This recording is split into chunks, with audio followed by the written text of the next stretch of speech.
Assalamualaikum warahmatullahi wabarakatuh. Di video kali ini saya sedang melakukan servis ringan ataupun perawatan berkala di motor Beat Deluxe ya. Nah, ini saya protoli untuk semua bagian komponen-komponennya. Sekalian saya akan melakukan penambahan akselerasi supaya akselerasinya lebih enak dan mantap ya. Kemudian ini bagian kampas ganda saya cukup bersihkan, kemudian saya semprot saja ya dari bagian debu-debunya.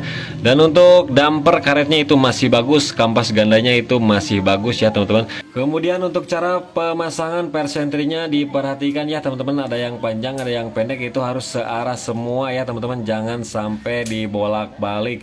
Yang agak panjang itu menghadapnya ke kiri ya teman-teman kalau kita lihat dari depan. Nah seperti ini.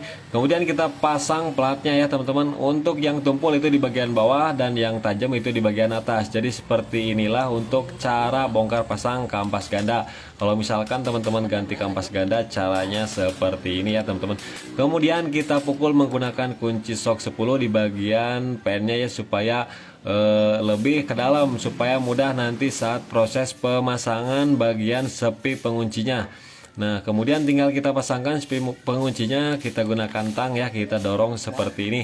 Untuk pemasangannya yang ada celah ataupun coakannya itu menghadap keluar ya teman-teman, biar standar. Nah standarnya kayak gitu ya. Kemudian tinggal kita proses pemasangan per CVT-nya ya. Nah yang ada fiber plastik di bagian atas ya teman-teman. Kemudian tinggal kita tekan saja, kita tahan menggunakan kaki, kemudian kita masukkan ya murnya ya, mur 39. Nah jadi nanti kita kencangkan menggunakan kunci 39 seperti ini. Kalau misalnya teman-teman menggunakan kunci torsi, itu angka torsinya di angka 45 Nm. Cuman di sini saya menggunakan impact, itu sudah oke ya, 3 kali jetrek itu udah kencang ya teman-teman. Nah kemudian tinggal kita tekan-tekan seperti ini, dan ini udah oke ya. Kemudian di bagian dalamnya kita kasih gemuk ya, gemuknya kasih ke bagian bearing bambunya ya teman-teman. Nah seperti ini kita kasih pelumasan ya di bagian bearing-bearingnya. Nah ini udah cukup, gak perlu banyak-banyak ya teman-teman, supaya nggak terjadi muncrat. Nah kemudian di sini untuk panbelnya konsumennya itu membawa sendiri ya, bawa kepunyaan motor KPB Vario Karbu ya teman-teman. Ini panbel Vario 110 dipakai di motor Beat New ya ataupun Beat LED. Nah kemudian saya coba samakan dulu antara lebar ya, lebarnya ini hampir percis ya, cuman lebih lebaran yang Beat LED teman-teman, kurang lebih lebih tipis 1-2 milian ya, seperti itu. Kemudian untuk panjangnya juga ini lebih panjang yang motor Beat Deluxe ya ataupun Beat LED. Nah teman-teman bisa perhatikan di sini untuk panjangnya seperti ini. Nah tuh mungkin kalau di itu jadi beda 1 gigi ya, kayaknya beda 1 gigi, jadinya lebih pendek ya, lebih pendek. Nah ini saya suruh pasang, soalnya kita juga mau bereksperimen juga ya teman-teman menggunakan Vario 110. Kalau menurut saya itu bakalan kurang ya akselerasinya. Namun di sini kita juga melakukan ubahan di bagian rolernya ya teman-teman. Nah ini bawaan konsumennya, jadi dia pengen disilang 10 gramnya 3, kemudian yang orinya 3 ya, 15 gram dan 10 gram seperti ini. Oke, untuk cara pemasangannya untuk yang racing itu bolak-balik sama aja. Kemudian yang orinya yang ada templonya berlawanan arah jarum jam. Kemudian tinggal kita pasangkan tutupnya kocak-kocak, ini nggak ada kocak. Kemudian tinggal kita kasih gemuk ya sedikit di bagian bos rumah lornya supaya lebih awet, meminimalisir gesekannya. Tinggal kita proses pemasangan saja. Kita pasangkan panbel Vario Karbu ya, KBB. Nah seperti ini.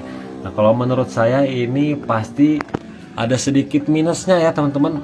Bisa aja, bisa ya, pokoknya bisa. Cuman minusnya itu kan lebih pendek, jadinya akselerasinya kurang teman-teman, karena yang belakang itu agak sedikit menurun ya.